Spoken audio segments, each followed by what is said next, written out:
Welcome to the Better Sleep Group. My name is Vicky Manson and I am a mental health practitioner in the Wellbeing team. I will be presenting session 1, 4 and 5 of the Better Sleep programme. My colleague Carolina will be taking you through sessions 2 and 3. I am going to start this session by telling you now the aims of the group. You will have a better understanding of the nature of sleep, and you will have an increased awareness of the factors that affect your sleep. We will teach you how to measure your sleep, and you will develop some very useful relaxation skills. You will have a better understanding of your sleep pattern, and lastly, you will develop a healthy and regular sleep pattern. We are now going to look at the structure of the group. Session 1. This session will look at what is sleep and why do we need it. In session 2, we will cover sleep hygiene and lifestyle factors, and Carolina will explain what that means. Session 3 will be about measuring your sleep. For example, you may hear people say, "I have had the worst night's sleep ever. I have not slept a wink." When you examine that statement in more detail, you may find that actually they have slept for 4 hours, albeit a broken sleep. We will measure our sleep by keeping sleep diaries. You can find a sleep diary on the website. The diary is self-explanatory, and it would be great if you could begin to fill these in every night from now on. In session 4, we will discover how to take control over your racing mind. This is when your head touches the pillow and your mind starts thinking about everything and anything. Session 5 will be about reviewing what we have covered and bringing the course to an end. We will endeavour to give you some useful techniques to help you sleep. You will look at how to work out exactly how much sleep you are actually getting a night by the use of sleep diaries. We will be asking you to do some homework to help you understand your sleep problems and for you to begin to tackle them. You may believe that you have tried it all before, but you may find that we will show you some methods that you have not tried. We offer a structured programme that builds up session by session.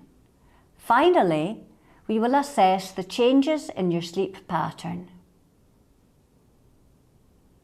Learning how to develop a healthy sleep pattern takes commitment and hard work. Do you feel you are ready and committed to do this?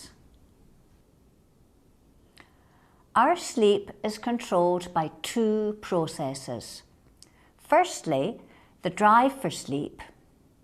Our brain tries to maintain a balance between being awake and being asleep. The body clock. This controls the time of day when we sleep. These 2 processes can be upset by our insomnia. What happens when we sleep? Sleep can be divided into 2 parts: non-rapid eye movement, non-REM, and rapid eye movement, REM. Non-REM is divided into 3 stages.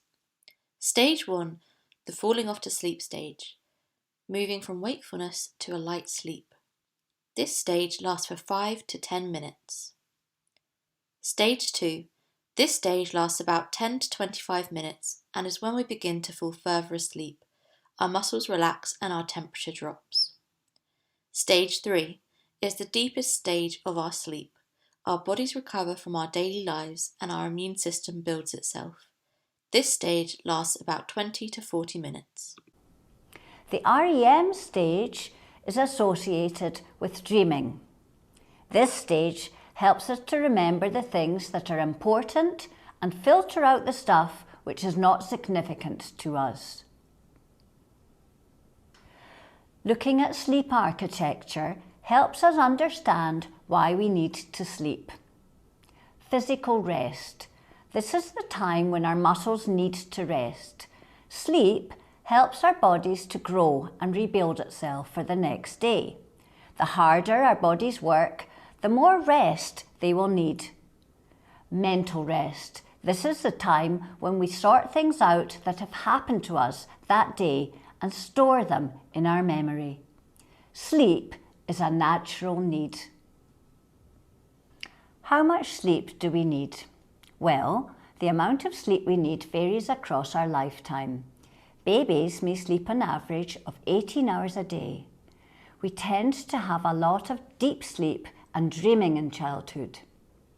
The average adult without insomnia sleeps for 7 to 8 hours, but there is a good deal of variability. The range of sleep needed varies from 4 to 12 hours. How much sleep do you think you need? At this point in the course, you can stop the video and have a look at worksheet 1.2. You can find this on our website. What is insomnia? Insomnia is difficulty initiating and maintaining sleep, which has become persistent. This has to be at least 4 out of 7 days per week and be present for at least 6 months. Your sleep is poor quality, not enough sleep, and waking during the night. It has to be a psychophysiological disorder. This means a combination of our thoughts, behaviours, emotions, and physiology. We also have to have disrupted sleep. Acute, lasting less than a month, versus long-term. A third of people in the UK have episodes of insomnia. It is the most commonly reported mental health problem in the UK. Here is how people describe insomnia. Laura, aged 35 years. The minute my head touches the pillow, my mind switches on.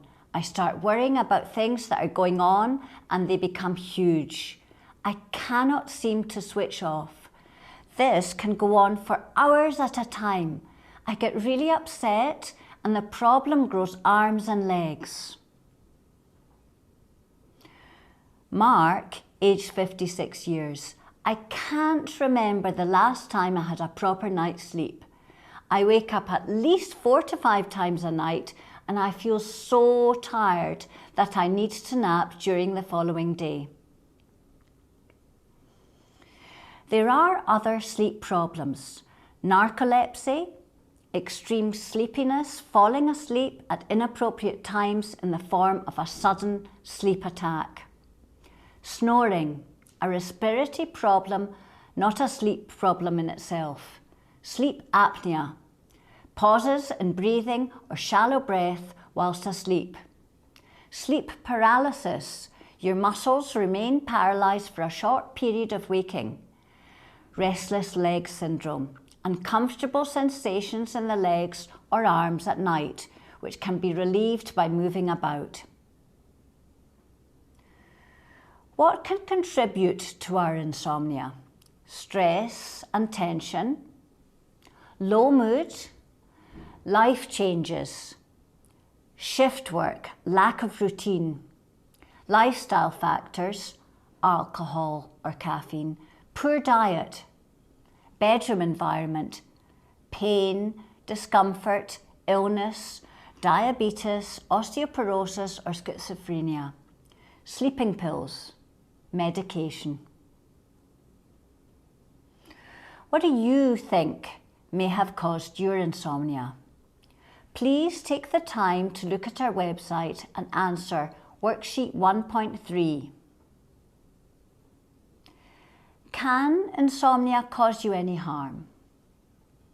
Our bodies are designed to handle some sleeplessness.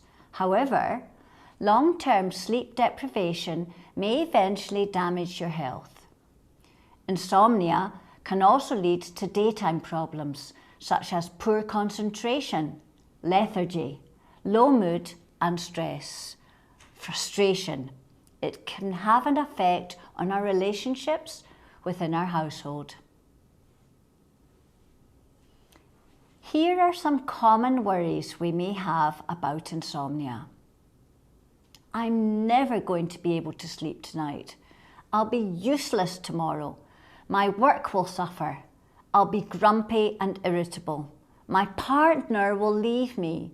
I won't be able to see my friends. I won't be able to look after my kids. I need to get to sleep. The vicious circle. What can I do about it? Notice and challenge your worries. Identify the worries that are common to you. What are you thinking about when you cannot sleep?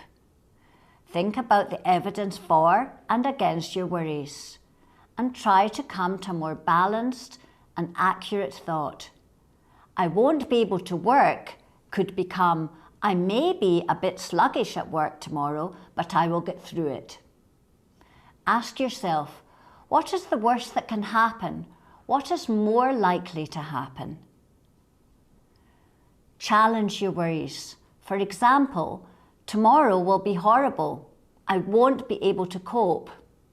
A more accurate version, however, might be, so far I've been able to cope with most of the things. I might feel lethargic tomorrow, but I should be able to cope.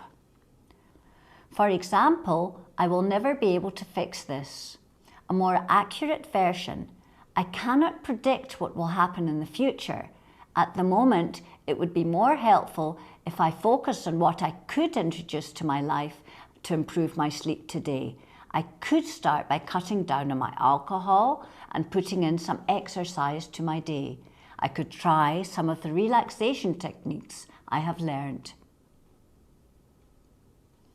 What worries do you have about your insomnia? Are they justified? Try and complete worksheet 1.4. You will find this on our website. When you are worried at night, think back to the times when you have slept badly, but still managed to cope the next day. For your homework, please measure your sleep using your sleep diary. Putting insomnia into figures can be difficult. People tend to think of a good night or a bad night. It is really important to measure sleep accurately to find out what the problem is and whether the treatment is effective. It is very important for you to complete these diaries every morning as soon as you wake. It will make it much easier to remember your night, and you will find copies of these sleep diaries on the website. Try and be as accurate as you can when filling them out, but do not worry if you have not got exact times. We don't want you to become even more anxious about them. So, what have we covered today? We have introduced you to the Better Sleep program. Why do we need sleep? How much sleep do we require? Some factors that can affect us having a good night's sleep. Can insomnia cause us any harm? How to evaluate your worries over your insomnia. How to measure your sleep by using your sleep diaries. In the next session, we will look at lifestyle changes that can promote better sleep and relaxation exercises that can help you sleep. Homework. Remember to fill in your sleep diaries. Try to notice next time you're worrying about your sleep and challenge the worries you may have and come to more balanced thought. Remember, clock watching is not helpful. Try not to do it.